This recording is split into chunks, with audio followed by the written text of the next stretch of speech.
Very good morning, students. Students, today class 10, I am going to teach you sectors of the Indian economy. As I told you earlier, there are different sectors where people are engaged to earn the income. Income, expenditure, investment, these are the correlated to each other. So, after that we will discuss about that expenditure, investment, all the things, saving.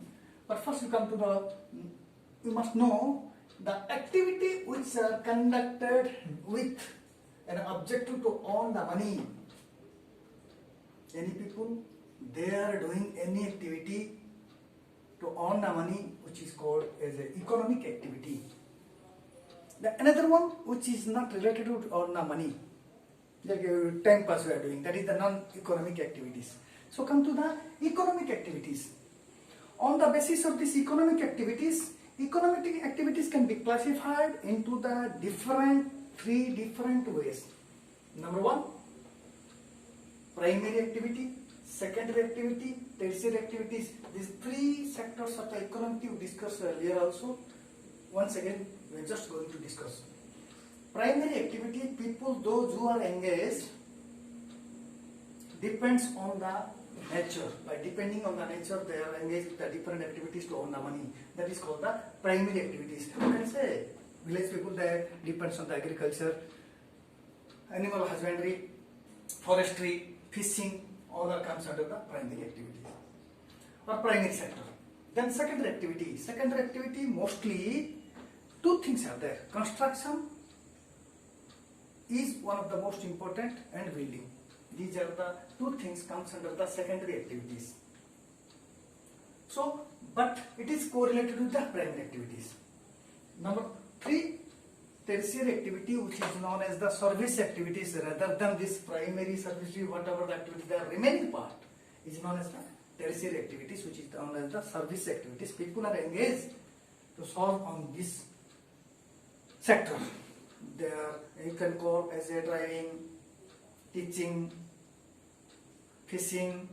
Leave the fishing is in the primary, and banking, administration, police, all are comes under this tertiary activities. So these are the three different kinds of the different types of the sectors comes in our country, where each and every country, where people, according to their convenience, according to their skill, according to their talent, according to their education, they are engaged. But at present, the tertiary sector provides more employment to the people rather than this primary and secondary. We'll discuss more after that. Now, how we can compare the three different types of the sectors? We can compare the three different primary, secondary, and tertiary sector. Economic interdependence. As I told you, primary activity depends on the nature. You can take one example, mining. After mining, we can remove the minerals from the earth. So after that, it comes to the secondary sector like industry. So after industry, final products are prepared. Then after final product, it comes the service sector, that is the tertiary sector, that is marketing is there, transportation is there. Okay, so it is transferring from one place to another. So there is an interdependence of these three sectors. Then only people are engaged in these three by doing the different activities. So there is an interdependence of these three sectors is most important. And number two, there is the final goods and services. Final goods and services is possible with the interdependence of these three sectors. You can take the example of the agriculture. Farmers are engaged with this agricultural land. After engaging a particular period of time, they can produce the food grains. So that food grains immediately not coming to the consumer. We are the consumer. Consumer are the people, those who are able to get the final product, which gives the satisfaction. So that paddy will not give the final satisfaction. The rice will give the final production. How is it possible? So primary, that is the agriculture, they are producing the paddy. After that, coming to the mill, it is coming to the industry.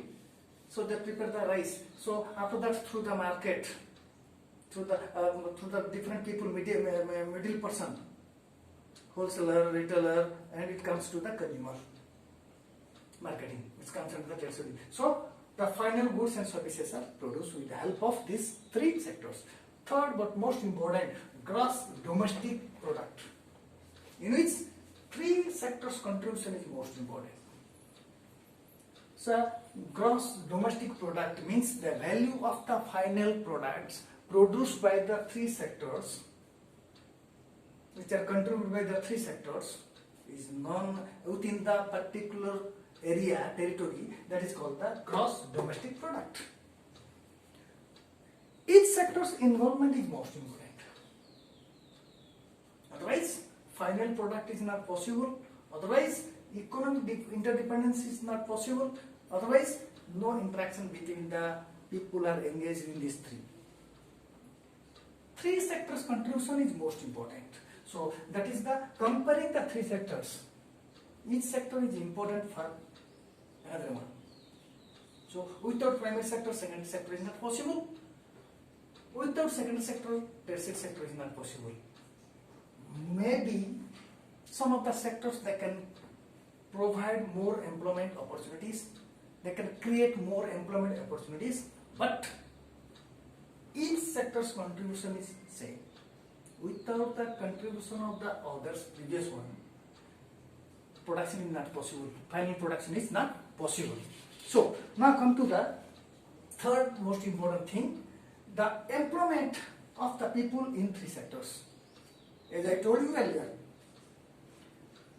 during the time of the independence, more than 70 people they engage in the agriculture. Obviously, primary sector contributes more towards the employment during the time of the independence, but at present, due to development of the new methods of the cultivation and due to education development in education in our country, very less people they engage in agriculture. Very less people they are staying at village areas. So most of the people, those who are living in the rural area, they engage in the agriculture, but maximum people, those who are living in the urban areas, they are engaged in the service sector, they are engaged in the secondary sector. So whatever the contribution during the time of the independence was there, which sector's contribution is more, that is primary sector, but at present the contribution of the tertiary sector is more than the secondary and primary sector. Service sector provides more employment to the people because it has so many branches which needs education. So educated people are, after completing their education, they find out there's better work in the service sector. So there is a scope of employment opportunities in the tertiary sector. Then this employment in the tertiary sector, after that you come to the division of the sectors as organized and unorganized sector. Different sectors are available in our country. Some are organized, some are unorganized. The organized sectors are those sectors which are registered by the government. Those who are unorganized, not registered by the government. So as you know, one sector registered with the government, they must have to follow the government rules and regulations. They must follow the system. So accordingly, they are trying to conduct the production or whatever may be. They are not following the rules and regulations. They are not following the system of that government, which is known as the unorganized sector. So unorganized sectors are more at present. Organized sectors are very less in sector because unorganized sector there is no they are not compelled to follow the government rules and regulations. Organized sectors must follow. Although they invested the money, but they must follow the rule and regulations of the government. Now, sectors in ownership. Ownership, who invested the money? As I told you, as the owner invested the money, its main aim is to earn the profit. Profit motive is important for each and every owner. But what is the difference between these two sectors comes under this ownership? These sectors in ownership divided into two parts. Public sector run by the government, private sector run by the private people. Private people mostly they are trying to maximize the profit. Their most important motive to earn the profit. Public, they provide the service. Although they are following the rule and regulations, that is the difference between to earn the profit. Profit motive is the most important, and private public sector they are not trying to earn the more profit. That is the difference between these sectors in ownership. That is the public sector, government based. That is the private sector. It is maybe individually or group on the basis of ownership. That's all about the sectors of the Indian economy. So this sector, its contribution, and the comparing the three sectors, the employment opportunities in the different three sectors, and at the same time the division of the sectors as organized, unorganized, and the sectors on the basis of ownership. That's all. Thank you, students.